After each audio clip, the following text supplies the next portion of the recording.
Hello students, welcome to Edumantra. আমি তোমাদের চিন্ময় sir. তো চলছিল আমার মেইন স্পেশাল, তোমরা জানো অলরেডি। আমি তোমাদের ইম্পর্টেন্ট কেসেসগুলো দিয়ে দিয়েছি, ইম্পর্টেন্ট ডক্ট্রিনসগুলো যেগুলো সেগুলো তোমাদেরকে দিয়ে দিয়েছি, ইম্পর্টেন্ট অ্যামেন্ডমেন্ট কী কী সেগুলো তোমাদেরকে আমি দিয়ে দিচ্ছি, যেগুলো তোমরা অলরেডি দেখেছো। আমাকে তোমরা অনেকে ফোনে জানিয়েছো, কমেন্টও করেছো অল্প বিস্তর কিছু। তো আজকের আমরা দেখবো ইম্পর্টেন্ট আর্টিকেল যেগুলো আছে সেগুলো, যেগুলো আমাদের প্রত্যেকটা পরীক্ষার জন্য ইম্পর্টেন্ট। ডাব্লিউবিসিএস এর মেন্স তো বটেই, যে কোনো পরীক্ষার জন্য কিন্তু এই প্রত্যেকটা আর্টিকেল যেগুলো এগুলো আছে এগুলো প্রত্যেকটা দেখে যাও। মোটামুটি পরীক্ষায় যে আর্টিকেলগুলো আছে এখান থেকে মোটামুটি 90% কোশ্চেন তোমরা কমন পেয়ে যাবে। ঠিক আছে, চলো দেখি। তো শুরুতে আমরা আচ্ছা বলে দিই, 10খানা মক চলছে আমাদের মিসলেনিয়াসে, 10টা মক 299-এ। তোমরা চাইলে এটা অ্যাভেল করতে পারো। এবং ডাব্লিউবিসিএস 2024-এ ওকে প্রিলিমিনারি এবং মেন্সের জন্য আমাদের নতুন ব্যাচ লঞ্চ হয়েছে, অলরেডি ক্লাস শুরু হয়ে গেছে। তো তোমরা কেউ চাইলে লাস্ট মিনিটের জন্য চাইলে তোমরা কেউ অ্যাডমিশন নিতে পারো। ঠিক আছে, এই যে নম্বর রইলো, যোগাযোগ করতে পারো। চলো দেখো, যে কটা পার্ট আছে পার্টের সঙ্গে আর্টিকেলগুলো আমরা একটুখানি দেখে নেবো, যেগুলো ভেরি মাচ ইম্পর্টেন্ট। যদিও এর বেশিরভাগই আমরা আর্টিকেলগুলো, আমি অ্যামেন্ডমেন্ট করানোর সময় একাধিক আর্টিকেল ডিসকাস করেছি। যখন কেসেসগুলো দেখেছিলাম তখনও তোমাদের আমি ইম্পর্টেন্ট কিছু আর্টিকেল আমি ডিসকাস করেছি। ঠিক আছে, তো ঘুরে ফিরে আবার সেই একই জিনিসই ফিরে আসছে। Part 1, union and it's territory. তোমরা জানো আর্টিকেল 1 থেকে 4 আছে। খুব সহজ সহজ ছোট ছোট পরীক্ষাতে, ইভেন ডাব্লিউবিসিএস মেন্সেও কিন্তু এরকম ছোট ছোট প্রশ্ন আছে। ফান্ডামেন্টাল রাইটের কত থেকে কত আর্টিকেল, সেটাও কিন্তু লাস্ট ইয়ার মেন্স জানতে চেয়েছি। জাস্ট একবার রিভাইজ করে নাও। পার্ট 2 তে কি বলেছে, সিটিজেনশিপ। তোমরা জানো আর্টিকেল 5 থেকে article 11।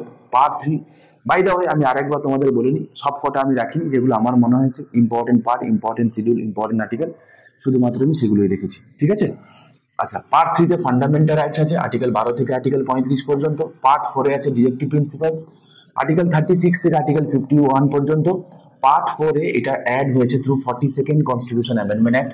Fundamental duties, article 51A। Initially 10খানা ফান্ডামেন্টাল ডিউটি ছিল, পরবর্তীকালে 86 কনস্টিটিউশন অ্যামেন্ডমেন্ট অ্যাক্ট করে 11 ফান্ডামেন্টাল ডিউটি অ্যাড হয়েছে। ঠিক আছে, আই হোপ তোমরা জানো। তো রাইট নাও 11খানা ফান্ডামেন্টাল ডিউটিস আছে। পার্ট 5 এ কি আছে না, দা ইউনিয়ন আছে, আর্টিকেল 52 থেকে শুরু করে আর্টিকেল 151 পর্যন্ত। ওকে, পার্ট 6 এ আছে দা স্টেটস এর কথা, আর্টিকেল 152 থেকে 237 পর্যন্ত। পার্ট 7 এটা রিপ্রুভ হয়ে গেছে through 7th constitution amendment act, মাথায় রেখো। হ্যাঁ, পার্ট 9 হচ্ছে কি আছে না, পঞ্চায়েত আছে, এটা অ্যাড করেছে through 73rd constitution amendment act of 1992। ওকে, তো 24শে এপ্রিল দিনটা লাগু হয়েছিল, এই জন্য 24শে এপ্রিল দিনটাকে বলা হয় ন্যাশনাল পঞ্চায়েতি রাজ ডে। মাথায় রেখো, 24শে এপ্রিল দিনটা কি ন্যাশনাল পঞ্চায়েতি রাজ ডে। নেক্সট হচ্ছে মিউনিসিপ্যালিটি, এটা 74th কনস্টিটিউশন অ্যামেন্ডমেন্ট একটা অ্যাড হয়েছিল। আর্টিকেল হচ্ছে 243-এর পি থেকে শুরু করে আর্টিকেল 243-এর জি পর্যন্ত। পার্ট 9B এটা অ্যাড করেছে through 97th constitution amendment act. তোমরা জানো 2011 সালে হয়েছিল। আর্টিকেল 243-এর ZH থেকে 243-এর ZT পর্যন্ত আছে। পার্ট 10 এ কি আছে, schedule and tribal area, article 244 এবং আর্টিকেল 244-এর এ। পার্ট 11 আছে relation between union and states, article 245 থেকে আর্টিকেল 263, খুব ইম্পর্টেন্ট, পরীক্ষা অলরেডি এসেছে। পার্ট 12 আছে ফাইন্যান্স প্রপার্টি, তো এইটা বা দেবে তোমাদের পরীক্ষাতে, আর্টিকেল 264 থেকে 300A পর্যন্ত আছে। আচ্ছা, পার্ট 13 এ কি আছে, ট্রেড কমার্সের কথা আছে। পার্ট 15 এ আছে services under the union and state, মাথায় রাখো, আর্টিকেল 308 থেকে শুরু করে আর্টিকেল 323 পর্যন্ত, তাই না। পার্ট 14 মাথায় রেখো। তো এই যে ইউপিএসসি এসপিএসসি কিন্তু এই পার্ট 14-এই আছে। পার্ট 14 এ এটা অ্যাড করেছি through 42nd constitution amendment act, মানে অ্যাডমিনিস্ট্রেটিভ ট্রাইব্যুনাল, আর্টিকেল 323-এর এ। আর tribunal for other purposes, article 323-এর বি। ওকে, নেক্সট বলছে কি না, পার্ট 15 এ আছে কি ইলেকশন। তো ইলেকশন কোথায় আছে, আর্টিকেল 324 থেকে আর্টিকেল 329-এর এ পর্যন্ত। এর ভেতরে আমরা ইলেকশন কমিশনকে আমরা দেখতে পাবো। ওকে, এবং ইলেকশন রিলেটেড কথা এখানে দেখতে পাবো আমরা। পার্ট 16 এ আছে special provision related to certain classes, 330 থেকে 342 পর্যন্ত রইল। স্পেশাল অফিসিয়াল ল্যাঙ্গুয়েজ রিলেটেড হচ্ছে কত না, পার্ট 17, খুব ইম্পর্টেন্ট। আর্টিকেল হচ্ছে 343 থেকে 351, এমার্জেন্সি প্রভিশন আছে। পার্ট 18 এ আর্টিকেল 352 থেকে 360, এবং পার্ট 20 তে কি আছে, amendment of the constitution, article 368। যেগুলো ইম্পর্টেন্ট সেগুলো আমি বোল্ড করে রেখেছি, এগুলো তোমরা অবশ্যই দেখে যাবে। আচ্ছা, ইম্পর্টেন্ট আর্টিকেল কি কি হবে আমরা দেখে যাই একটুখানি। আর্টিকেল 1 এ কি আছে, India that is Bharat shall be union of states. আমি এখানে ইলাবোরেশনে যাব না, জাস্ট ইম্পর্টেন্ট কথাগুলো আমি তোমাদের বলে বলে চলে যাই, চুক্তি করে শুনে যাও, পরীক্ষা এগুলোই আসবে, ঠিক আছে। আর্টিকেল 2 এ কি বলেছে, admission and establishment of new state. মাথায় রাখবে যেই স্টেটটা যেটা আমাদের within the territory of India ছিল না, বাইরে থেকে কোনো কিছুকে নিয়ে আমরা যদি নতুন স্টেট বানাই, যেমন উদাহরণ সহকারে বলা যেতে পারে সিকিমের কথা, ঠিক আছে। আর্টিকেল 2 মাথায় রেখো। আর্টিকেল 3 কি বলেছে, formation alternation of area boundary name, ঠিক আছে। তো ফিদা বলা হয় একটা কনসেপ্ট, সিনেমা আছে তোমরা জানো, okay. Fida, formation of new state, increase the area of any state, decrease the area of any state, alter the area of any state, আর হচ্ছে alter the name of any state, ঠিক আছে। তো এইগুলো করা যেতে পারে আর্টিকেল 3 দিয়ে। মাথায় রাখবে আর্টিকেল 2 এবং আর্টিকেল 3 রিলেটেড যাবতীয় যা হবে সেটা আর্টিকেল 4 দিয়ে হবে, এবং সেই লটা বানাবে কে, সেই লটা বানাবে পার্লামেন্ট, ঠিক আছে। এবং এটা হবে অবশ্যই, এটা হবে সিম্পল মেজরিটিতে, ওকে, সিম্পল মেজরিটিতে হবে, মাইন্ড ইট। এর জন্য কোনো কনস্টিটিউশন অ্যামেন্ডমেন্ট আর্টিকেল 368 হওয়ার কোনো প্রয়োজন নেই। এবং এই জাতীয় কোনো বিল পার্লামেন্টে উঠবে on the recommendation of president, on the recommendation of president. বাস মেন কথাগুলো বললাম, শুনে যাও। নেক্সট সিটিজেনশিপ, আর্টিকেল 5 এ এটা বলে citizenship at the commencement of the constitution. বলে সিটিজেনশিপ রিলেটেড কি হবে না হবে ডিউরিং দ্য মানে যখন কমেন্সমেন্ট হয়েছিল, কবে, 26শে জানুয়ারি 1950। তো ওই দিনের জন্য সিটিজেনশিপ কি হবে না হবে সেই কথা বলা আছে। After commencement of the constitution citizenship related কি হবে না হবে সেটা ডিসাইড করবে পার্লামেন্ট, এবং সেটা আছে কত নম্বর আর্টিকেলে, 11 নম্বর আর্টিকেলে, ঠিক আছে। আছে কত নম্বর আর্টিকেলে, 11 নম্বর আর্টিকেলে। তো 5-এর সঙ্গে 11-র খুব সুন্দর সম্পর্ক আছে। আর্টিকেল 6 বলা হয় কি, right of citizenship who has migrated to India from Pakistan. তো মাথায় রাখবে আর্টিকেল 6 মানে হচ্ছে পাকিস্তান থেকে ইন্ডিয়াতে এসছে, আর্টিকেল 7 মানে হচ্ছে ইন্ডিয়া থেকে পাকিস্তান গেছিল আবার ইন্ডিয়াতে ফিরতে চাইছে, ওকে। আর্টিকেল 8 হচ্ছে এনআরআই, নন রেসিডিং ইন্ডিয়ান যারা আছে, নন রেসিডিং ইন্ডিয়ান যারা, তাদের কথা বলা হয়েছে। আর্টিকেল 9 হচ্ছে সিঙ্গেল সিটিজেনশিপ, মানে এটা বলেছে যদি কোনো ব্যক্তি অন্য কোনো দেশের যদি সিটিজেনশিপ নিয়ে নেয় ভলেন্টারিলি, তাহলে আমাদের দেশের সিটিজেনশিপ তার কি হয়ে যাবে, নাল অ্যান্ড ভয়েড ডিক্লেয়ার হয়ে যাবে, ঠিক আছে। তো এই কারণে সিঙ্গেল সিটিজেনশিপের কনসেপ্ট আর্টিকেল 9 আছে। আর্টিকেল 10 এ continuance of right of citizenship, মানে একবার যদি কোনো কারণে তুমি সিটিজেনশিপ পেয়ে যাও তার নতুন করে রিনিউ করার কোনো প্রয়োজন নেই, সেটা অটোমেটিক্যালি কি হবে না, কন্টিনিউ হবে, ঠিক আছে। অলরেডি আমি তোমাকে বললাম। এবং সিটিজেনশিপ রিলেটেড পার্লামেন্ট যদি কোনো কিছু বানায় সেটা বানাবে উইথ সিম্পল মেজরিটিতে, সেটা বানাবে উইথ সিম্পল মেজরিটিতে, ঠিক আছে। কি বললাম, উইথ সিম্পল মেজরিটিতে, মাথায় রেখো। এবং এর জন্য তাই আর্টিকেল 368 এ যাওয়ার কোনো প্রয়োজন নেই, ঠিক আছে। চলো, মানে অর্ডিনারি লেজিসলেশন দিয়ে করতে পারে। নেক্সট আর্টিকেল 12-তে কি বলে, দ্য স্টেটের কথা বলা হয়েছে, তাই না, ডেফিনেশন অফ স্টেট বলেছে। আর্টিকেল 12-তেও আছে, আর্টিকেল 36-এও আছে। তো স্টেট বলতে কি বলা হয়, government of India, parliament of India, government legislature of each states, হ্যাঁ, অল লোকাল অথরিটি যেগুলো আছে, আদার অথরিটিজ যেগুলো আছে within the territory of India under the control of the government of India, ঠিক আছে। তো এইগুলোকে বলা হয়েছে কি না, স্টেট, মাইন্ড ইট, ওকে, এগুলোকে বলা হয়েছে স্টেট। আর্টিকেল 13-তে কি বলা হয়েছে না, laws inconsistent with or in derogation of fundamental, তোমাদের এখানে 4খানা ক্লজ আছে, ঠিক আছে। তো এত যেহেতু আমি রিভাইজ দিচ্ছি একটুখানি দেখে যাও, ওকে। আর্টিকেল 13 ক্লজ 1 এ প্রি কনস্টিটিউশনাল ল এর কথা বলেছে। আর্টিকেল 13 ক্লজ 2 এটা বলেছিল কি, যে স্টেট এমন কোনো ল বানাবেই না যেটা ফান্ডামেন্টাল রাইটকে ভায়োলেট করে। আর্টিকেল 13 ক্লজ 3-তে কি আছে, ল এর ডেফিনেশন আছে, ঠিক আছে। কোনো অর্ডিন্যান্স হয়ে গেল, আবার বলেছিলাম তোমাদের আগেই বলেছি আমি যে কোনো কনস্টিটিউশন অ্যামেন্ডমেন্ট ল কিনা, আমি অ্যামেন্ডমেন্ট এবং কেসগুলো করাতে গিয়ে আমি ডিটেল ভিডিও করেছি, প্লিজ তোমরা এই প্রিভিয়াস ভিডিওগুলো একটু দেখে নাও, তাহলে বুঝতে পারবে আমি কি বলছি। 13 ক্লজ 3-তে কি আছে না, ল এর ডেফিনেশন আছে, হোয়াট ইজ ল সেটা আছে, ঠিক আছে। আর্টিকেল 13 ক্লজ 4 এ কি আছে, যে অ্যামেন্ডমেন্ট একটা ল নয়, তাই না, সেটা অ্যাড করেছি through 24th constitution amendment act of 1971 এ, ঠিক আছে। আর্টিকেল 14-তে কি আছে, the state shall not deny any person equality before law and equal protection of laws within the territory of India. খুব ইম্পর্টেন্ট, রুল অফ ল এর concept তোমরা জানো। আর্টিকেল 15-এ কি বলেছে না, এরও দেখবো 6খানা ক্লজ আছে, 6খানা ক্লজই ভেরি মাচ ইম্পর্টেন্ট, ঠিক আছে। আমি মেন কথাগুলো জাস্ট বলে যাচ্ছি। The state shall not discriminate against any citizen only on the grounds of religion, মাথায় রেখো, religion, race, caste, sex, place of birth, ঠিক আছে, অর এনি অফ দেম। তো বলছে এই যে কোনো একটাতে স্টেট কোনো সিটিজেনকে ডিসক্রিমিনেট করতে পারবে না, কারণ তোমরা জানো যে ফান্ডামেন্টাল রাইটস যেগুলো আছে দে আর কোয়ালিফাইড ইন নেচার, ঠিক আছে। সবাই ইকুয়াল, সমস্ত ফান্ডামেন্টাল রাইট সবাই কিন্তু এনজয় করতে পারে না, তাই না, এগুলো দে আর কোয়ালিফাইড ইন নেচার, তোমরা জানো। তো কিছু কিছু ফান্ডামেন্টাল রাইটস আছে যেগুলো শুধুমাত্র ভারতের নাগরিক যারা তারা পায়, কোনগুলো সেইগুলো না আমরা জানি, আর্টিকেল 15, আর্টিকেল 16, আর্টিকেল 19, আর্টিকেল 29 এবং আর্টিকেল 30, ঠিক আছে, এই যে কটা ফান্ডামেন্টাল রাইট লিখলাম আর্টিকেল 15, 16, 19, 29, 30, এই ফান্ডামেন্টাল রাইট গুলো এক্সক্লুসিভলি শুধুমাত্র যারা ভারতের নাগরিক তারাই পায়। তাই আমরা যখন সংবিধান যখন পড়বো সেখানে সিটিজেন কথাটা মেনশন করা থাকে, রিমেনিং ফান্ডামেন্টাল রাইট যখন পড়বো সেখানে কি থাকে না পার্সন কথাটা মেনশন করা থাকে, সিটিজেন নয়। ঠিক আছে, আর্টিকেল 16 তে কি বলেছে, equality of opportunity for all citizens, দেখো আর্টিকেল 16, তাই না, in matters of public employment, মাথায় রেখো। তো কিরকম টাইপের এমপ্লয়মেন্টের কথা বলা হয়েছে না, এখানে পাবলিক এমপ্লয়মেন্টের কথা বলা হয়েছে। ঠিক আছে, কোনো প্রাইভেট এমপ্লয়মেন্টের কথা এখানে বলা হয়নি। আর্টিকেল 17 তে বলেছে untouchability is abolished, untouchability is abolished, sorry, and its practice in any form is forbidden। তাহলে বলছে আনটাচেবিলিটিটা আমরা কি করব না, অ্যাবলিশ করব, এবং কোনো ধরনের আনটাচেবিলিটি সেটা আমরা প্র্যাকটিস করব না, সেটা আমরা পরিত্যাগ করব। ঠিক আছে, মাথায় রাখবে যে আনটাচেবিলিটির উপরে ল বানাতে পারে কে, ল বানাতে পারে পার্লামেন্ট।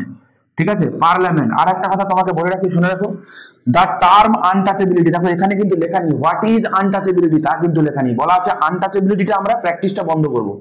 ঠিক আছে, কিন্তু এমনি এমনি বললে হবে না, তার জন্য পার্লামেন্ট ল করে সেটা অ্যাক্ট বানাবে, তবেই লাগু হবে, মানে হয়েছে আর কি। কিন্তু মাথায় রাখবে আনটাচেবিলিটি কাকে বলে সেটা কিন্তু আর্টিকেল 17 তে ডিফাইন করা নেই। আমি তোমাকে আগেও বলেছিলাম যে আনটাচেবিলিটি কথাটা তো 17 তে পাবো, বা what is the definition of untouchability তা কিন্তু আর্টিকেল 17 তে বলা নেই। আর্টিকেল 18 তে কি আছে, অ্যাবলিশন অফ টাইটেল আছে, এবং যদি কোনো ব্যক্তি যদি কোনো ফরেন জায়গা থেকে কোনো টাইটেল নিতে চায়, ঠিক আছে, বা কোনো বিদেশি সে ইন্ডিয়ান গভর্নমেন্টে চাকরি করে কিন্তু বাইরে থেকে কোনো টাইটেল নিতে চায়, তার নিতে গেলে তাকে প্রেসিডেন্টের কাছ থেকে কি করতে হবে না, পারমিশন নিতে হবে। ঠিক, আর্টিকেল 19 এর আন্ডারে দেখবো কি, আর্টিকেল 19 এর ক্লজ 1 এ কি দেখবো না, 6খানা ফান্ডামেন্টাল রাইট আছে। ইনিশিয়ালি কি ছিল, 7খানা ফান্ডামেন্টাল রাইট ছিল। কি কি, freedom of speech and expression, article 19 clause 1 sub clause A. ঠিক আছে, কখনো কখনো ডাব্লিউবিসিএস এর মেন্সে ওরা কি করে, এই ক্লজ গুলো তুলে তুলে তোমাকে প্রশ্ন দেবে, জানতে চাই যে অমুক কথাটা আর্টিকেল 19 এর কত নম্বর ক্লজে আছে। ঠিক আছে, তো এই জন্য তোমাদেরকে বলছি, যারা, কারণ হাল ফিলহাল যে কোশ্চেনের যা প্যাটার্ন হচ্ছে একটুখানি বদলে যাচ্ছে, বেশ কিছু কিছু সেলিব্রিটি আর্টিকেল আছে যাদের ক্লজ গুলো জানতে চাওয়া হয়, যেমন আর্টিকেল 15, যেমন আর্টিকেল 19, যেমন আর্টিকেল 20, আর্টিকেল 22। ঠিক আছে, এগুলো তোমাকে ক্লজ জিজ্ঞাসা করা হবে, দেখা হবে যে তুমি জানো কিনা। ওকে, তারপরে কি বলেছে, to assemble peacefully without arm, যতটুকু আমার স্মরণে আছে লাস্ট ইয়ার মেন্সে কোশ্চেন ছিল, to form association, unions or cooperative society. ঠিক আছে, অর কোঅপারেটিভ সোসাইটি, এই কথাটা অ্যাড হয়েছে through 97th constitution amendment act. তারপর কি বলতো, to move freely throughout the territory of India, to reside and settle in any part of territory of India.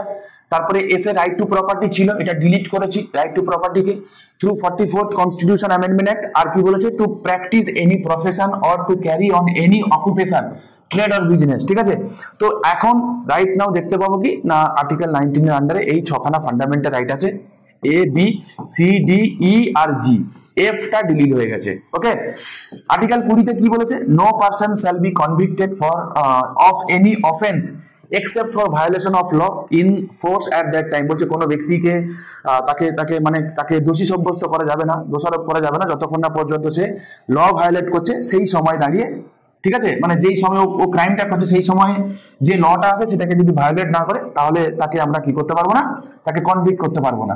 ঠিক আছে, আর্টিকেল 20 ক্লজ 1, ক্লজ 2 কি বলে, no person shall be prosecuted and punished for the same offence more than once. তো বলছে একই ব্যক্তিকে একই অপরাধের জন্য তাকে দুবার শাস্তি দেওয়া যাবে না। আর একটা কথা কি, no person accused of any offence shall be compelled to be witnessed against himself, তো নিজের বিরুদ্ধে তাকে সাক্ষ্যদান করা যাবে না। তিনটেই ইম্পর্টেন্ট। নেক্সট চলো, আর্টিকেল 21 তোমরা জানো, no person shall be deprive of his life or personal liberty except according to procedure established by law. আমি তোমাদেরকে এইটা যখন আমি তোমাদের ডক্ট্রিন পড়ানোর শুরুতে যখন আমি তোমাদের বলেছিলাম what is due process of law, what is procedure established by law, I hope তোমরা যদি সেই ক্লাসটা না করে থাকো আবারও বলছি ক্লাসটা করে নাও, আর্টিকেল 21 এর পুরো কনসেপ্ট ক্লিয়ার হয়ে যাবে। এখান থেকে যে যে আইটেমগুলো সুপ্রিম কোর্ট বিভিন্ন সময় ভার্ডিক্ট দিতে গিয়ে অ্যাড করেছে তোমরা সেইগুলো দেখেছো, পরীক্ষায় কিন্তু ওখান থেকেই তোমাকে কোশ্চেন করবে। আর্টিকেল 21 এ ইনিশিয়ালি ছিল না, 86 কনস্টিটিউশন অ্যামেন্ডমেন্ট অ্যাড করে এটা অ্যাড করা হয়েছে। কি বলা হলো, 6 থেকে 14 বছর বয়স্ক শিশুদেরকে কি দিতে হবে না, এডুকেশন দিতে হবে, ফ্রি অ্যান্ড কম্পালসারি এডুকেশন দিতে হবে। ঠিক আছে, কিরকম টাইপের এডুকেশন, এলিমেন্টারি এডুকেশন তাদেরকে প্রোভাইড করা হবে। ঠিক আছে, আর্টিকেল 22 কি বলছে, protection against arrest and detention certain cases. তো তোমরা এখানেই আছে প্রিভেন্টিভ ডিটেনশন, পুনিটিভ ডিটেনশনের কথা আছে। ঠিক আছে, যদি কোনো ব্যক্তিকে অ্যারেস্ট করা হয় 24 ঘন্টার মধ্যে তাকে কোনো ম্যাজিস্ট্রেট কোর্টে তুলতে হবে। আর প্রিভেন্টিভ ডিটেনশন যদি হয় তাহলে কাউকে বিনা বিচারে 3 মাস আটকে রাখা যায়। ঠিক আছে, তো মাথায় রেখো এটা। আর্টিকেল 23 কি বলে? Prohibition of traffic in human beings and force labour. তো মানুষকে কেনাবেচা করা যাবে না, কারণ মানুষ কোনো কমোডিটি না। আর্টিকেল 24 কি বলেছে? Prohibition of employment of children below the age of 14 years in factories. খুব ইম্পর্টেন্ট ভাই, এটা তোমাদের ভুল হয়ে যায়। 14 বছরের কথা বলেছে, ঠিক আছে, 14 বছরের নিচে। ওকে, আর্টিকেল 25 কি বলেছে তোমরা জানো? Religion, right two religion. 25, 26, 27, 28 এই চারখানা। তো 25 বলছে ফ্রিডম অফ কনসায়েন্স। কি বলছে? Conscience, profession, practice and propagate, এই চারটে কথা বলেছে। Conscience, profession, practice, propagate. আজকে আমি তোমাদের ডিটেলস এর মানেগুলো আমি বলতে পারছি না, কারণ বলতে গেলে অনেকটা লম্বা হয়ে যাবে। যেহেতু রিভিশন দিচ্ছ, রিভিশনের জন্য দেখে যাও, ঠিক আছে। তোমাদের যে রিকোয়ারমেন্ট থাকে আমায় বলো, আমি প্রত্যেকটা আর্টিকেল ধরে ধরে তোমাদের আলোচনা করে দেবো যদি তোমাদের প্রয়োজন লাগে। আর্টিকেল 26 কি বলছে? Freedom to manage religious affairs. তোমরা জানো আর্টিকেল 26। 27 কি বলেছে? Freedom as to payment of taxes for promotion of any particular religion. তো বলছে কোনো পার্টিকুলার রিলিজিয়নকে প্রমোট করার জন্য কোনো রিলিজিয়াস কোনো ট্যাক্স পেমেন্টের কথা কিন্তু কিছু বলেনি। আর্টিকেল 28 কি বলেছে? No religious instruction shall be provided in any educational institution wholly maintain out of the state fund. বলছে যেই সমস্ত এডুকেশনাল ইনস্টিটিউশন যেগুলো আছে, যেগুলো wholly maintain out of state fund, সেগুলোতে কোনো রিলিজিয়াস ইনস্ট্রাকশন দেওয়া যাবে না। ঠিক আছে। আর্টিকেল 29 এটা ভয়ঙ্কর লেভেলের ইম্পর্টেন্ট। এখানে মাইনরিটিদের রাইটের কথা বলা হয় 29 এবং 30-তে। কিরকম টাইপের মাইনরিটি? না, মাইনরিটি লিঙ্গুইস্টিক মাইনরিটি এবং এখানে রিলিজিয়াস মাইনরিটির কথা বলা হয়েছে। কিরকম টাইপের মাইনরিটি? রিলিজিয়াস মাইনরিটি এবং লিঙ্গুইস্টিক মাইনরিটির কথা বলা হয়েছে। মাথায় রাখো, পরীক্ষায় তোমাকে এটাই জিজ্ঞাসা করবে যে আর্টিকেল 29 এবং 30-তে যে মাইনরিটির কথা আছে, কিরকম টাইপের minority? Religious and linguistic minority. ঠিক আছে। আর্টিকেল 29 ক্লজ 1 এটা available for all linguistic and religious minority, কিন্তু আর্টিকেল 29 এর ক্লজ 2 এটা এভরি সিটিজেনের জন্য অ্যাপ্লিকেবল। দেখো, no citizen shall be denied admission into any educational institution maintained by the state or receiving aid out of state fund on ground only of religion, race, caste, language or any of them। তো মাথায় রাখো, এটা পড়তে তোমাদেরকে article 15 মতো শুনতে লাগে, ঠিক আছে। চম্পক দরাইরাজন কেস, যারা তোমরা কেসের ভিডিওটা দেখেছো, আমি কিন্তু সেখানে এটা ডিসকাস করেছিলাম, একটুখানি তোমরা দেখে নিও, ঠিক আছে। আর এটা মনে রেখো, অবশ্যই মনে রেখো, লাস্ট ইয়ারের পেপার 4 যতটুকু আমার মনে আছে, পেপার 4 এই কোশ্চেনটা তোমাকে জানতে চেয়েছিল। আর্টিকেল 30-তে কি বলেছে? আচ্ছা, তো এই যে হচ্ছে মাইনরিটিদের জন্য এডুকেশনাল ইনস্টিটিউশন ক্রিয়েট করা যেতে পারে, এটা আর্টিকেল 30-তে আছে। Okay, 93rd constitution amendment act, I hope তোমাদের মনে আছে। 31A কি বলেছে? আচ্ছা, by the way, 93rd constitution amendment একটা কি বলেছিল মনে আছে? যে সেখানে প্রাইভেট আনএইডেড এডুকেশনাল ইনস্টিটিউশনের জন্যও কিন্তু রিজার্ভেশন থাকবে। আই হোপ তোমাদের মনে আছে, কিন্তু সেখানে এক্সেপশন ছিল কিন্তু article 30, right. 31A added through first constitution amendment act. Okay, আর 31B এটা 9th শিডিউল, এটাও তাই added through first constitution amendment act. পরীক্ষায় জানতে চাইবে যে 9th শিডিউল কত নম্বর আর্টিকেলে আছে। 31C saving law from giving effect certain directive principle, 25th constitution amendment অ্যাক্টে অ্যাড হয়েছিল, আমি প্রচুরবার বলেছি। আর 31D এটা আমরা ডিলিট করে দিয়েছি through 44th constitution amendment act. Last ইয়ারের মেন্সে এই কোশ্চেনটা ছিল। নেক্সট, আর্টিকেল 32, এটা ফেমাস কোশ্চেন, সেলিব্রিটি আর্টিকেল, কারণ এটাকে বলা হয় কি না, রিট। ঠিক আছে, রিটের কথা। তো এটাকে আমরা বলি heart and soul of the Indian constitution. The right to move Supreme Court by appropriate proceedings for the enforcement of the rights conferred by this part is guaranteed। ঠিক আছে। তো এই যে রিট গুলোর কথা যদি বলে, রিট গুলোর কথা কত নম্বর আর্টিকেলে আছে, কোন ক্লজে আছে, তো মাথায় রাখো আর্টিকেল 32 ক্লজ 2-তে কিন্তু 5টা রিটের কথা বলা আছে। Habeas corpus, mandamus, prohibition, quo warranto and certiorari. ঠিক আছে। আর্টিকেল 33-তে কি বলেছে? Power of parliament to modify the right conferred by this part. ঠিক আছে। অ্যাপ্লিকেশন টু দ্য ফোর্সেস, সোজা কথা, যারা কিনা আর্মড ফোর্সেস, কোনো ডিফেন্স ফোর্সে যারা কাজ, মানে যারা তার সঙ্গে যারা জড়িত, মানে কোনো পুলিশ ফোর্স হলো, ঠিক আছে, রিলেটেড টু সিকিউরিটি, নিরাপত্তা রিলেটেড, তো তাদের জন্য স্পেশাল ফান্ডামেন্টাল রাইটের উপর রেস্ট্রিকশন আরোপ করতে পারে কে? One and only parliament. পরীক্ষায় আসবে বাবা, ওয়ান অ্যান্ড অনলি পার্লামেন্ট, মাথায় রেখো। 34-এ কি বলেছে? তো বলছে ফান্ডামেন্টাল রাইটকে রেস্ট্রিক্ট করা হতে পারে যখন মার্শাল ল চলেছে। What is martial law? Martial law আমাদের সংবিধানে মার্শাল লটা নেই বাবা, ঠিক আছে, মার্শাল ল এর কথা কিছু বলা নেই। তো মার্শাল ল হচ্ছে যখন সিভিল অ্যাডমিনিস্ট্রেশন, যখন মিলিটারি অথরিটিকে দিয়ে রান করানো হয়, সেই সিচুয়েশনকে বলা হয় কি না মার্শাল ল। ওকে, আচ্ছা, আর্টিকেল 35 এ কি বলেছে না আর্টিকেল 16, আর্টিকেল 17, 32, 33 এবং 34, ঠিক আছে কি কি বললাম আর্টিকেল 16, আর্টিকেল 17, 32, 33 এবং 34 এই রিলেটেড প্রভিশনের উপর ল বানাতে পারে এক্সক্লুসিভলি পার্লামেন্ট। মাথায় রেখো এখান থেকে অ্যাপ্লাইড বেস কোশ্চেন তোমাকে দেবে, ঠিক আছে। যেমন ধরো যে রেসিডেন্ট একটা গ্রাউন্ড হতে পারে in case of public employment, তো এটা কে বানাতে পারে, এটা বানাতে পারে one and only parliament. Article 17 আমি অলরেডি তোমাকে বললাম আনটাচেবিলিটি রিলেটেড ল বানাতে পারে কে, পার্লামেন্ট। আর্টিকেল 32 রিলেটেড ল বানাতে পারে কে, পার্লামেন্ট। 33 এন্ড 34 ল বানাতে পারে কে, পার্লামেন্ট বানাতে পারে, নট স্টেট লেজিসলেচার। ডিপিএসপি দিয়ে শুরু করি। Article 36 definition of state, same কথা পার্ট 3 তে যেই ডেফিনেশন অফ স্টেট এখানেও রয়েছে। 37 এ কি বলেছে না this part shall not be কি বলছে এনফোর্সেবল বাই এনি কোর্ট, মানে ডিপিএসপি যে নন জাস্টিসেবল কি করে বুঝবো না আর্টিকেল 37 সেটা বলেছে। But the principle therein laid down are nevertheless fundamental in the governance. আর তোমাকে যদি বলে যে DPSP which provision of the Indian constitution is fundamental in governance, আমি আগেও বলেছি আবারও বলছি সেটা কি none other than ডিপিএসপি। কোথায় লেখা আছে আর্টিকেল 37 এ লেখা আছে। আর কি লেখা আছে and it shall be the duty of the state to apply these principles in making laws। তা তোমাকে যদি বলে এটা ডিউটিটা কার, স্টেটের ডিউটি, পার্লামেন্টেরও না। স্টেট কিন্তু অনেক বড়, ঠিক আছে, পার্লামেন্ট তার একটা ছোট্ট পার্ট। তাহলে ইট is the duty of the state যে সে যখন কোনো ল বানাবে সেজন্য ডিপিএসপি কথা মাথায় রেখে ল বানায়। তিনটে কথাই ইম্পর্টেন্ট, তিনটে কথাই কোথায় আছে আর্টিকেল 37 এ আছে। আর্টিকেল 38 এ দেখবো কি না দুখানা কনসেপ্ট আছে, এটাকে বলা হয় কি টু দ্য ডিপিএসপি। কি আছে the state shall strive to promote the welfare of the people. তাহলে প্রথমে বলবে যে ওয়েলফেয়ার স্টেটের কনসেপ্টটা আমরা কোথায় দেখতে পাই না আমরা পার্ট 4 এ দেখতে পাই, দ্যাট ইজ ডিপিএসপি তে দেখতে পাই। কি করে বুঝবো না আর্টিকেল 38 এ সে কথা বলেছে, ঠিক আছে। Promote the welfare of the people by securing and protecting as effectively কি as it may a social order। তাহলে যদি বলে যে সোশ্যাল অর্ডারের কথা বলা হয়েছে, সোশ্যাল অর্ডার মেনটেন করার কথা বলা হয়েছে, যে প্রোটেকশন দেওয়া হবে, ঠিক আছে, এফেক্টিভলি সোশ্যাল অর্ডারকে মেনটেন করার জন্য। কত নম্বর আর্টিকেল আছে আর্টিকেল 38 এ রয়েছে, ঠিক আছে না। ইন হুইচ জাস্টিস যেন থাকে সোশ্যাল ইকোনমিক অ্যান্ড পলিটিক্যাল। তাহলে তোমাকে যদি জিজ্ঞাসা করে যে প্রিএমবেলে যে জাস্টিসের কথা রয়েছে সংবিধানে আর কোথায় কোথায় রয়েছে প্রিএমবেল ছাড়া, আমি তোমাকে বলেছিলাম যে জাস্টিসের কনসেপ্টটা সংবিধানে 3 জায়গায় দেখতে পাবে, একটা হচ্ছে প্রিএমবেল, একটা হচ্ছে ফান্ডামেন্টাল রাইট, আর একটা হচ্ছে কি না ডিপিএসপি।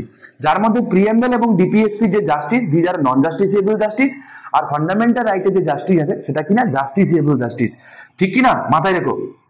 নেক্সট কি বলছে the state shall in particular strive to minimise the inequality in income, ঠিক আছে। তাহলে ইনইকুয়ালিটি ইনকামকে মিনিমাইজ করার জন্য স্টেট কি করবে না পদক্ষেপ নেবে।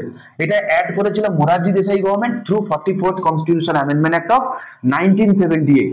নেক্সট আর্টিকেল 39 কি বলেছে the state shall in particular direct it's policy towards securing. তাহলে কি বলেছে না স্টেট কি কি সিকিউর করতে চায় সেটা আর্টিকেল 39 এ বলেছে, যার ইনিশিয়ালি ছিল ই পর্যন্ত, এই এফ প্রভিশনটা আমরা পরে অ্যাড করেছি through 44th constitution amendment act. কি কি ছিল এখানে যে কথাগুলো লেখা আছে না পড়লে মনে হবে তুমি ফান্ডামেন্টাল ডিউটি পড়ছো। এই জন্য তোমাকে দেবে যে পরীক্ষায় which of the following is not a fundamental duty বা which of the following is not a fundamental right, ঠিক আছে, একটু দেখে যাও, পরীক্ষায় কিন্তু দেবে, ঠিক আছে। that the citizens men and women equal have the right to adequate means of livelihood, ঠিক আছে, নাম্বার 1। নাম্বার 2 কি বলেছে that the ownership and control of the material resources of the community are so distributed as best to serve the common good, ঠিক আছে, তোমরা জানো এগুলো অবশ্যই। এবং এই কারণে কি করা হয়েছিল বলতো না 31C অ্যাড করা হয়েছিল। বলা হয়েছিল না ডিপিএসপির এই দুটোকে ইমপ্লিমেন্ট করার জন্য যদি আর্টিকেল 14, যদি আর্টিকেল 19, যদি আর্টিকেল 31 ভায়োলেট হয় you cannot move court, ঠিক আছে। কি বলেছে আশা করি দেখতে পাচ্ছ। কি বলছে মেন হোক ওমেন হোক তারা সবাইকে কি হয় অ্যাডিকুয়েট মিনস অফ লাইভলিহুড দিতে হবে। আর দ্বিতীয়ত কি বলেছে ownership and control of the material resources of the community are so distributed as to best. তো বলছে কমন গুড যেগুলো সেগুলো ঠিকঠাক করে যেন ডিস্ট্রিবিউট হয় আর কি, সেদিকে ধ্যান দিতে বলেছে। that the operation of the economic system does not result in the concentration of wealth। তো বলছে এমন করে আমরা ইকোনমিক সিস্টেম বানাবো না যাতে ওয়েলথ একটা সেকশন অফ সোসাইটি যাতে প্রচুর ওয়েলথ চলে যায়, রিমেনিংরা ভুকা মরে, এরকম করতে মানা করেছে। Equal pay for equal work for both men and women, এটা মাথায় রেখো। ইতে কি বলেছে health and strength of workers men and women and the tender age of children are not abused, ঠিক আছে। তো তাদেরকে যারা ওয়ার্কার আছে তাদেরকে হেলথ যেন ঠিকঠাক থাকে, হ্যাঁ, বাচ্চাদেরকে যেন ওমেনদেরকে যেন তাদেরকে অ্যাবিউজ না করা হয়।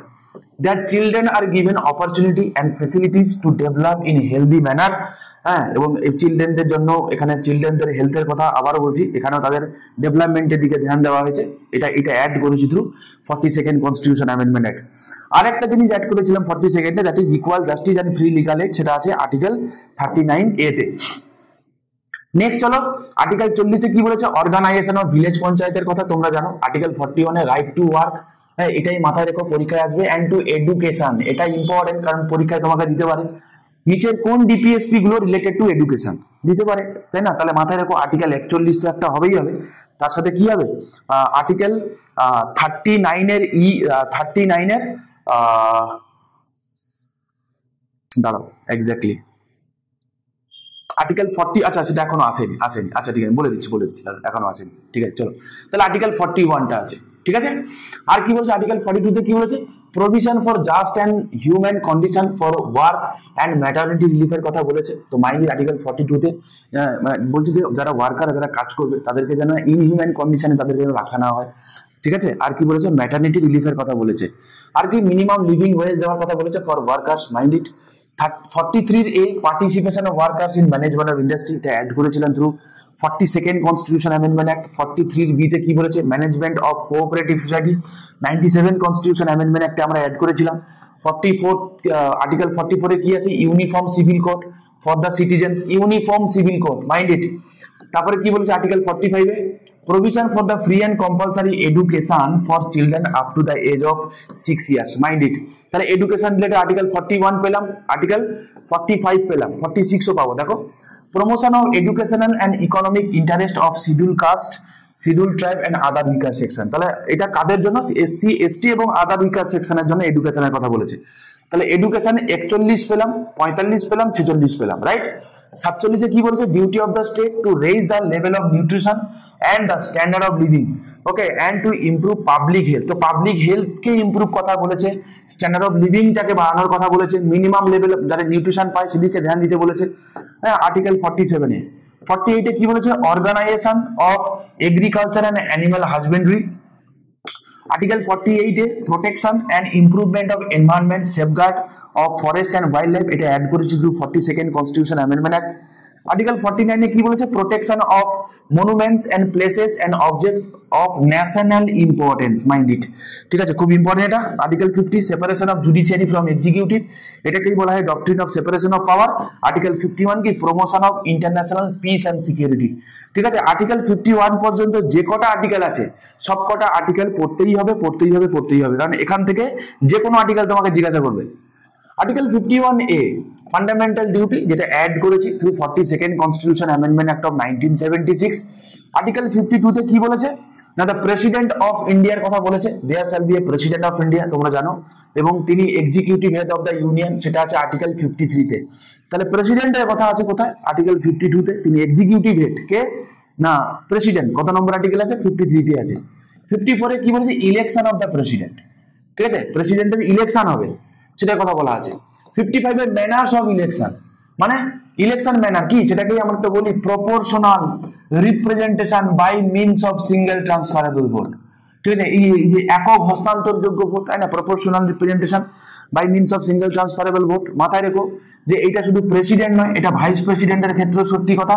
রাজ্যসভার ইলেকশনের জন্য সত্যি কথা স্টেট লেজিসলেটিভ কাউন্সিলের জন্য সত্যি কথা ঠিক আছে সেম ম্যানার আর্টিকেল 56 এর টার্ম বলা হয় যে যেদিন থেকে সে অফিসে এন্টার করবে সেদিন থেকে 5 বছর হবে টার্ম প্রেসিডেন্টের আর্টিকেল 61 এ কি বলেছে procedure for impeachment of the প্রেসিডেন্টকে ইমপিচ এর কথা বলা হয়েছে কে করতে পারে ইমপিচমেন্ট কে করতে পারে পার্লামেন্ট তাকে ইমপিচ করতে পারে separately either house of the পার্লামেন্টে এই বিলটা উঠতে পারে এবং বোথ হাউস থেকে সেপারেটলি 2/3 মেজরিটিতে বিলটা পাস করতে হবে ঠিক আছে এবং তার যে ইমপিচমেন্টের যে গ্রাউন্ড হবে কি না হবে তোমার prove misbehaviour violation of the constitution কি হবে ভায়োলেশন অফ দ্য কনস্টিটিউশন বলছে সংবিধান ভঙ্গ করেছে এই এই এই গ্রাউন্ডে তাকে সরানো যেতে পারে ঠিক আছে মাথায় রেখো মানে violation of the constitution to prove misbehaviour আর ইনক্যাপাসিটি কিন্তু একটা গ্রাউন্ড নয় প্রেসিডেন্ট এটা হতে পারতো যদি সুপ্রিম কোর্ট হাইকোর্টের বিচারপতি হতো তাহলে হতে পারতো ঠিক আছে নেক্সট কি বলছে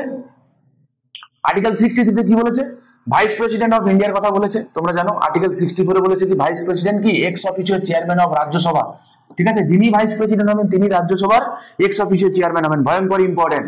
আর্টিকেল 66 বলেছে ইলেকশন অফ ভাইস প্রেসিডেন্ট, তো কারা ভোট দেবে না এক্ষেত্রে both houses of the parliament, তাই না, লোকসভা রাজ্যসভা সবাই মিলে কি ভোট দিয়ে কি করবে না ভাইস প্রেসিডেন্টের ইলেকশনে ভোট দেবে।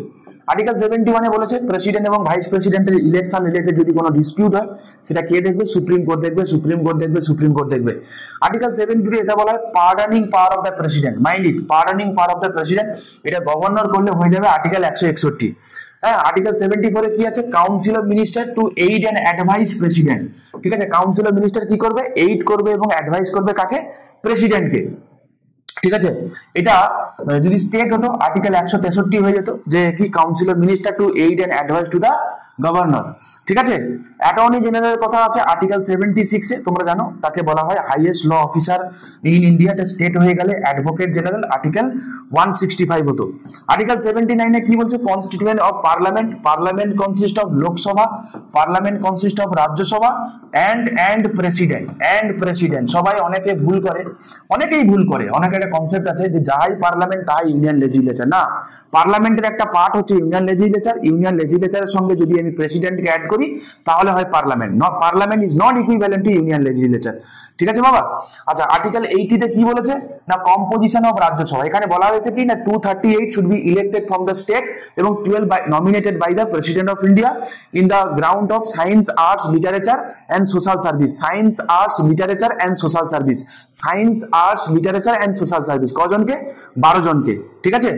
আচ্ছা, আর্টিকেল 21 মানে 81 কি আছে, কম্পোজিশন অফ লোকসভা, এখানে বলা ছিল যে 550 ইলেক্টেড হবে ফ্রম রাজ্যগুলো থেকে, ওকে, এবং ইউটি থেকে, আর দুজনকে নমিনেশন করতে পারতো 104th কনস্টিটিউশন অ্যামেন্ডমেন্ট একটা অ্যাংলো ইন্ডিয়ান যে নমিনেশনের পোর্শনটা সেটাকে আমরা কি করেছি তুলে দিয়েছি। 83 তে কি বলছে, duration of houses of parliament, এখানে দুটো হাউসের কথা বলা আছে, রাজ্যসভা এবং লোকসভার কথা।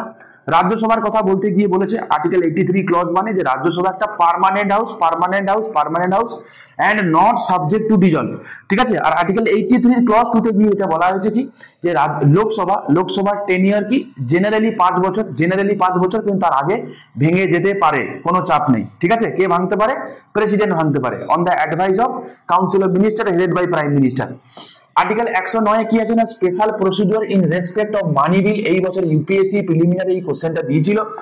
আর্টিকেল 110 আছে ডেফিনেশন অফ মানি বিল, কোন একটা বিল মানি বিল কিনা সেটা ডিসাইড করে স্পিকার অফ লোকসভা, এবং তিনি যে ডিসিশনটা নেন সেটা কোনো কোর্টে চ্যালেঞ্জ করা যাবে না। নেক্সট কি আছে না অ্যানুয়াল ফাইন্যান্সিয়াল স্টেটমেন্ট, যেটাকে আমরা ভালোবেসে বাজেট বলে রাখি, the term budget nowhere mention in the constitution.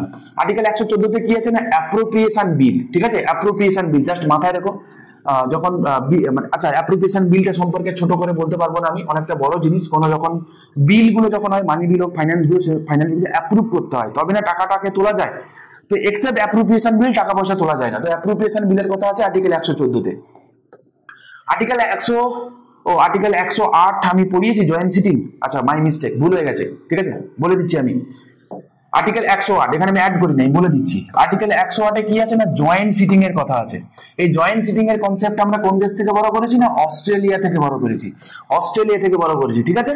আচ্ছা, আর্টিকেল 123 কি না pardon power of president to promulgate ordinance during recess of parliament, তোমরা জানো যখন পার্লামেন্টে দুটো হাউস নট ইন সেশন বা আইদার বা any house of the parliament not in session, ঠিক আছে, হয় দুটো হাউস বা কোনো একটা হাউস পার্লামেন্টে সেশনে নাই, এইরকম কন্ডিশনে যদি কোনো হঠাৎ করে কোনো গন্ডগোল তৈরি হয় তাহলে প্রেসিডেন্ট কি করতে পারে না অর্ডিন্যান্স জারি করতে পারে, এটা গভর্নর করলে হয়ে যেত 213, ঠিক আছে, 213, এবং এটা হচ্ছে কি না আবারও বলছি it is the legislative power of the executive, ঠিক আছে। আর্টিকেল 124 কি বলেছে establishment of supreme court, mind it, article 125 salary of যাদের কথা বলা আছে এবং যাদের স্যালারি ডিসাইড করবে কে পার্লামেন্ট টাইম টু টাইম। আর আর্টিকেল 124 দেখতে পাবো যে সুপ্রিম কোর্টে যাদেরকে অ্যাপয়েন্টমেন্ট তাদের কথা লেখা আছে, তাদেরকে অ্যাপয়েন্ট করে কে প্রেসিডেন্ট অফ ইন্ডিয়া, ঠিক আছে, ওথ কে পড়ায় প্রেসিডেন্ট অফ ইন্ডিয়া, ঠিক আছে, মাথায় রেখো। আর্টিকেল 129 আছে supreme court two be a court of record, মানে যে জাজমেন্ট সুপ্রিম কোর্ট দেয় সেগুলোকে বলা হয় কোর্ট অফ রেকর্ড। আর্টিকেল 130 এর সিট অফ সুপ্রিম কোর্ট আছে, জেনারেলি সুপ্রিম কোর্টের সিট হয় কোথায় না দিল্লিতে, এটা ভারতবর্ষের যে কোনো জায়গায় হতে পারে, চাপ নেই। কে ডিসাইড করে চিফ জাস্টিস অফ ইন্ডিয়া, তার সঙ্গে কথা বলে প্রেসিডেন্টের সঙ্গে কথা বলে, উল্টোটা নয় কিন্তু, উল্টোটা নয় কিন্তু। কি বললাম? কে ডিসাইড করে? Chief justice of India decide করবে প্রেসিডেন্টের সঙ্গে কথা বলে। উল্টোটা নয় যে প্রেসিডেন্ট ডিসাইড করবে সিজিআই এর সঙ্গে কথা বলে, না কিন্তু। ঠিক আছে, আর্টিকেল 136 কি বলে? Special leave for appeal to the supreme court, যেটাকে আমরা স্পেশাল লিভ পিটিশন বলি। আর্টিকেল 137 কি বলেছে? Review of judgment or order by the supreme court, already আমরা আগে পড়ে নিয়েছি এগুলো। আর্টিকেল 141 এ কি বলেছে? Decision of the supreme court of India binding to all court, যেহেতু সুপ্রিম কোর্ট একটা অ্যাপেক্স কোর্ট তোমরা জানো, আর্টিকেল 141। আর্টিকেল 148 এ ক্যাগের কথা বলেছে। আর্টিকেল 149 এ কি বলে? Duty and power of CAG. ঠিক আছে, duty and power of CAG. Next চলো, আচ্ছা এই অবধি থাকলো। ঠিক আছে, এই অবধি থাকুক, আমি পরের দিন রিমেনিং যেগুলো আছে সেগুলো সবকটা আমি করিয়ে দেবো। নেক্সট কি বলেছে? দা স্টেটের আন্ডারে আসবে কি? আর্টিকেল 153 তে গভর্নর অফ স্টেটের কথা, যে প্রত্যেকটা রাজ্যে বা টু আর মোর স্টেটে একজন ব্যক্তি তিনি কমন গভর্নর থাকতে পারে। এই প্রভিশনটা অ্যাড হয়েছে যে টু আর মোর স্টেটে একজন ব্যক্তি কমন গভর্নর থাকতে পারে through 7th constitution amendment act of 1956। Article 154 এ কি বলেছে? এক্সিকিউটিভ পাওয়ার অফ দ্য গভর্নরের কথা বলেছে। ঠিক আছে, executive power of the with the executive head of the state, মানে রাজ্যগুলোর কথা, তো সেটা হচ্ছে governor. Article 161 A pardon making power of the governor, already আমি তোমাদেরকে বলে দিয়েছি। 165 এ অ্যাডভোকেট জেনারেলের কথা আছে। আর্টিকেল 213 কি বলে? Ordinance making power of the governor হয়ে গেছে। 214 high court for the states. Mind it, হাইকোর্টের বিচারপতিদেরকে অ্যাপয়েন্ট করে কে? দুম করে কেউ ভুল করতে পারো যে গভর্নর না, হাইকোর্টের বিচারপতিকে অ্যাপয়েন্ট করে প্রেসিডেন্ট, তাদেরকে শপথ বাক্য পাঠ করায় গভর্নর। ঠিক আছে, শপথ বাক্য পাঠ করায় কে? গভর্নর। আর্টিকেল 215 তে কি আছে? High court to be a court of record. Mind it. Article 226 কি আছে? না রিড ইস্যু করতে পারে, তাই না? ডিফারেন্স কি? না 32টা শুধুমাত্র ফান্ডামেন্টাল রাইটকে প্রোটেক্ট করার জন্য রিড ইস্যু করা, আর 226 not only to protect fundamental right but also other legal রাইটকে প্রোটেক্ট করার জন্য হাইকোর্ট কি করতে পারে? রিড ইস্যু করতে পারে। তাই আমরা বলি যে রিগার্ডিং রিট জুরিডিকশন, ঠিক আছে, regarding writ jurisdiction high courts are more powerful than supreme court. ঠিক আছে, আচ্ছা নেক্সট কি বলেছে? Power of superintendence over all courts by high court, এটা লাস্ট ইয়ারের মেন্সে আসা প্রশ্ন। আর্টিকেল 233 তে কি আছে? না অ্যাপয়েন্টমেন্ট অফ ডিস্ট্রিক্ট জাজেস কে করে? Made by governor. Made by governor, পরীক্ষায় এটাই আসবে। ওকে, আর্টিকেল 243 এ গ্রাম সভার কথা বলেছে পঞ্চায়েতের আন্ডারে। 243 বি তে কি বলেছে?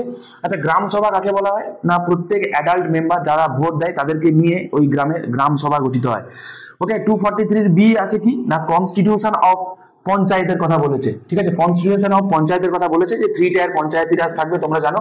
ঠিক আছে, যে একদম ভিলেজে থাকবে জিপি, না মানে একদম ভিলেজে থাকবে, তারপরে থাকবে কি তোমার হচ্ছে জেলা, তোমার হচ্ছে পঞ্চায়েত সমিতি, তারপর হচ্ছে কি জেলা পরিষদ। ঠিক আছে, আচ্ছা তারপর নেক্সট কি বলেছে?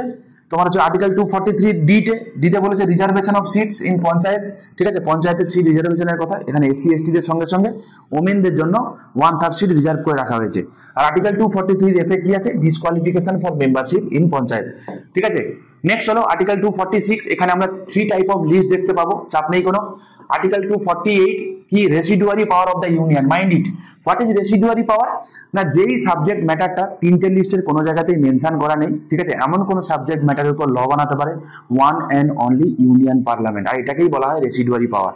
ঠিক আছে, আর্টিকেল 249 এ কি বলেছে? না ন্যাশনাল ইন্টারেস্টে পার্লামেন্ট ল বানাতে পারে স্টেট লিস্টে। আচ্ছা স্টেট লিস্টে পার্লামেন্ট ল বানাতে পারে 4টে গ্রাউন্ডে, আর্টিকেল 249, 250, 252, 253। ঠিক আছে, 4টেই ভয়ঙ্কর ইম্পর্টেন্ট। কি বললাম? 249, 250, 252, 253, এই 4টে।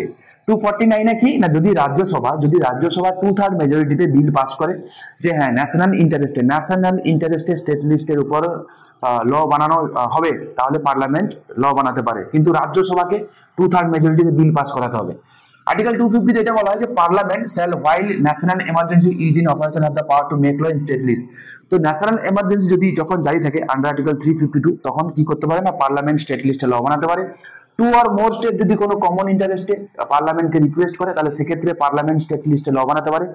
এটা আছে আর্টিকেল 252 তে। আর আর্টিকেল 253 তে কি আছে? না কোনো ইন্টারন্যাশনাল ট্রিটি বা কোনো এগ্রিমেন্টকে লাগু করার জন্য পার্লামেন্ট চাইলে কি করতে পারে? না স্টেট লিস্টে ল বানাতে পারে। ওকে, নেক্সট আর্টিকেল 262 কি বলেছে বলতো বাবা? না দেখো জল এবং ইন্টারস্টেট, মানে জল বা ইন্টারস্টেট রিভার রিলেটেড যদি কোনো ডিসপিউট হয়, তো তার জন্য সুপ্রিম কোর্টে যাওয়ার কোনো প্রয়োজন নেই। অরিজিনাল জুরিডিকশন দিতে বেমালুম ভুলে গেছি গো, আর্টিকেল 131, এটা অবশ্যই চলো আমি অ্যাড করে দিচ্ছি। কি বললাম? আর্টিকেল 131, 130 তো আর্টিকেল 131 বেমালুম ভুল হয়ে গেছে আমার। অরিজিনাল জুরিডিকশন খুব ইম্পর্টেন্ট গো, অরিজিনাল জুরিডিকশন। ঠিক আছে, অরিজিনাল জুরিডিকশন মাথায় রেখো। হ্যাঁ, অরিজিনাল জুরিডিকশন। তো সেই অরিজিনাল জুরিডিকশনের একটা এক্সেপশন আর্টিকেল হচ্ছে আর্টিকেল 262। মাথায় রাখবে 131 ইন্টু 2 ইকুয়ালস টু 262, যেটা কিনা অরিজিনাল জুরিডিকশনের কি না এক্সেপশনাল একটা আর্টিকেল। যে অরিজিনাল জুরিডিকশনে কি হয়, যে সেন্টার স্টেট ডিসপিউট হলে সুপ্রিম কোর্টে ডাইরেক্ট অ্যাপ্রোচ করা যায় আন্ডার আর্টিকেল 131।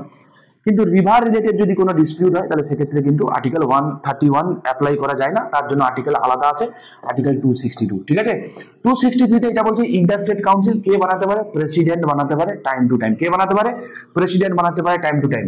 আর্টিকেল 265 এটা বলা হয় যে no tax shall be levied or collected except by authority of ল।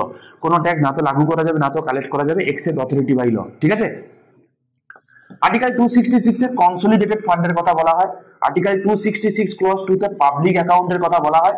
ঠিক আছে, আচ্ছা কনসলিডেটেড ফান্ডের কথা আর্টিকেল 266 ক্লজ 1 এ আছে আর 266 ক্লজ 2 তে আছে পাবলিক অ্যাকাউন্ট। ঠিক আছে, চলো আর্টিকেল 267 এ কি বলেছে, কন্টিনজেন্সি ফান্ড মানে আপদকালীন সময়। তো কন্টিনজেন্সি ফান্ডের রক্ষণাবেক্ষণ কে করে না, ইউনিয়নের ক্ষেত্রে দেখে এটা প্রেসিডেন্ট, স্টেটের ক্ষেত্রে দেখে এটাকে না গভর্নর। আর্টিকেল 280 তে আছে ফাইন্যান্স কমিশনের কথা, যেখানে 1+4 একজন চেয়ারম্যান প্লাস 4 আদার মেম্বার নিয়ে হয়। এভরি 5 ইয়ারে প্রেসিডেন্ট অ্যাপয়েন্ট করে। 300 এ তে কি আছে, রাইট টু প্রপার্টি আছে। এটা রাইট নাও একটা legal right added through 44th constitution amendment act of 1978। 312 তে কি আছে, অল ইন্ডিয়া সার্ভিস আছে। রাইট নাও তিনখানা অল ইন্ডিয়া সার্ভিস আছে, আইএএস, আইপিএস আর আইএফএস। ঠিক আছে, নতুন অল ইন্ডিয়া সার্ভিস কে ক্রিয়েট করতে পারে, রাজ্যসভা ক্রিয়েট করতে পারে। ঠিক আছে, কে করতে পারে বাবা, রাজ্যসভা করতে পারে। আর আর্টিকেল 315 তে কি আছে, public service commission under union and state, মানে ইউপিএসসির কথা এবং এসপিএসসির কথা কথা। ঠিক আছে, মাথায় রেখো। নেক্সট আসো, নেক্সট কি বলছে, আর্টিকেল 323 এর এ অ্যাডমিনিস্ট্রেটিভ ট্রাইব্যুনাল, তোমরা জানো আমি অলরেডি তোমাদেরকে আগে বলেছি শুরুতেই। 324 এ আছে কি, superintendent direction and control of election to be vested in election commission. Election কমিশনের কথা আছে আর্টিকেল 324 এ। 326 এ কি আছে, ইউনিভার্সাল অ্যাডাল্ট সাফরেজ, মানে লোকসভা এবং রাজ্যসভার যে ভোট হবে সেটা ইউনিভার্সাল অ্যাডাল্ট সাফরেজের উপর ভিত্তি করে ভোট হবে। ঠিক আছে, মাইন্ড ইট। 338 এ আছে national commission for SC and ST, মানে 338 এ আছে ন্যাশনাল কমিশন ফর এসসি, 338 এর এ তে আছে কি ন্যাশনাল কমিশন ফর এসটি, এবং 338 এর বি তে আমি অলরেডি আগের দিন করিয়েছি কি national commission for backward class, national commission for backward class. Article 340 এ কি আছে না, commission to investigate condition of backward class. ঠিক আছে, খুব ইম্পর্টেন্ট যে ব্যাকওয়ার্ড ক্লাসের মানে ইনভেস্টিগেট করার জন্য কমিশন অ্যাপয়েন্ট করা হয় কত নম্বর আর্টিকেলে, 340 এ। 343 এ কি আছে, official language of the union. 345 এ আছে official languages or language of the state. ঠিক আছে, 348 এ কি আছে, languages to be use in supreme court and high court, সেটা হচ্ছে ইংলিশ ল্যাঙ্গুয়েজ। খুব ইম্পর্টেন্ট। আর্টিকেল 351 তে কি আছে, directive for the development of the Hindi language. তোমাকে যদি বলে ডিপিএসপি এর বাইরে কি কোনো ডিপিএসপি আছে, তুমি বলবে হ্যাঁ আছে, আর্টিকেল 351 তে আছে। ঠিক আছে, 351 তে। আচ্ছা, আর্টিকেল 352 তে কি আছে, ন্যাশনাল এমার্জেন্সি। 356 তে স্টেট এমার্জেন্সি। 360 এ ফাইন্যান্সিয়াল এমার্জেন্সি। এছাড়া 365 তেও একটা এমার্জেন্সি হয়। হ্যাঁ, সেটা কি না, যদি ইউনিয়ন কোনো ডিরেকশন স্টেটকে দেয় এবং স্টেট যদি তা মেনে না চলে তাহলেও কি করা যায় না, স্টেট এমার্জেন্সি ডিক্লেয়ার করা যায়। তাই তোমায় যদি পরীক্ষায় জিজ্ঞাসা করে যে এমার্জেন্সি প্রভিশনের বাইরে গিয়েও কি এমার্জেন্সি জারি করা যায়, তুমি বলবে হ্যাঁ যায়, আর্টিকেল 365 এ আছে। ঠিক আছে, নেক্সট কি বলছে, article 361 protection of president and governor. তোমরা জানো আর্টিকেল 14 যে কটা এক্সেপশনাল আর্টিকেল আছে তাদের মধ্যে ওয়ান অফ দ্য আর্টিকেলস হচ্ছে এটা। ঠিক আছে, আর আর্টিকেল 368 কি বলছে, পাওয়ার of parliament to amend the constitution, part 20 তে আছে, তাই না। এটা ওয়ান পার্ট, মানে মানে যে কটা পার্ট আছে, পার্ট 4A আর এইটা পার্ট 20, যেখানে একটাই মাত্র আর্টিকেল আছে। ঠিক আছে, এই ছিল মোটামুটি ইম্পর্টেন্ট অ্যামেন্ডমেন্ট গুলো, যেগুলো আমার মনে হলো, যেগুলো বিভিন্ন পরীক্ষায় ঘুরিয়ে ফিরে জিজ্ঞাসা করেছে, আবারও আসতে পারে। আশা করি তোমাদের কাজে লাগবে। যদি তোমাদের ভালো লাগে চাইলে তোমরা চ্যানেলটাকে সাবস্ক্রাইব করতে পারো। তোমরা তোমাদের মতামত জানিয়ে অবশ্যই আমাকে কমেন্ট করে জানিও। ঠিক আছে, তোমাদের যদি ভালো লাগে বন্ধুদের মধ্যে শেয়ার করো।